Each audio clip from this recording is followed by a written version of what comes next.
The lawyer in the Manning case, David Coombs, read a letter addressed to President Obama requesting a pardon at the end of the trial, and we didn't know what the text of that letter was. Now we do. The text has been released, so I wanted to share it with you guys because I think it's very powerful.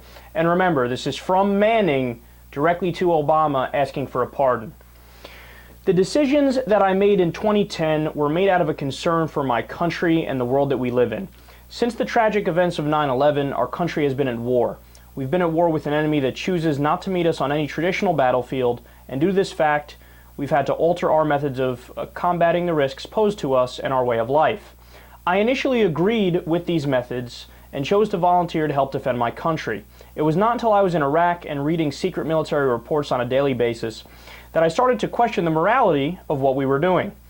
It was at this time I realized that in our efforts to meet the risk posed to us by the enemy, we have forgotten our humanity. We consciously elected to devalue human life in both Iraq and Afghanistan. When we engaged those that we perceived were the enemy, we sometimes killed innocent civilians. Whenever we killed innocent civilians, instead of accepting responsibility for our conduct, we elected to hide behind the veil of national security and classified information in order to avoid any public accountability. In our zeal to kill the enemy, we internally debated the definition of torture. We held individuals at Guantanamo Bay for years without due process. We inexplicably turned a blind eye to torture and executions by the Iraqi government, and we stomached countless other acts in the name of the war on terror. Patriotism is often the cry extolled when morally questionable acts are advocated by those in power.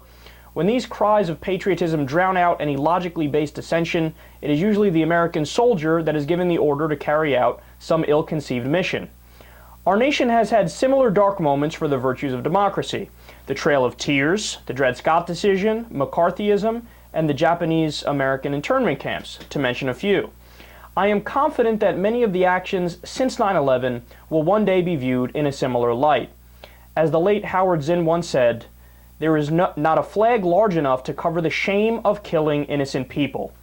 I understand that my actions violated the law. I regret if my actions hurt anyone or harmed the United States. It was never my intent to hurt anyone. I only wanted to help people. When I chose to disclose classified information, I did so out of a love for my country and a sense of duty to others. If you deny my request for a pardon, I will serve my time knowing that sometimes you have to pay a heavy price to live in a free society. I will gladly pay that price if it means we could have a country that is truly conceived in liberty and dedicated to the proposition that all women and men are created equal. This letter is 100% spot on, and President Obama should pardon Manning. It shouldn't even be an issue. He should do it right now. However, don't hold your breath, because I don't think that pardon is coming.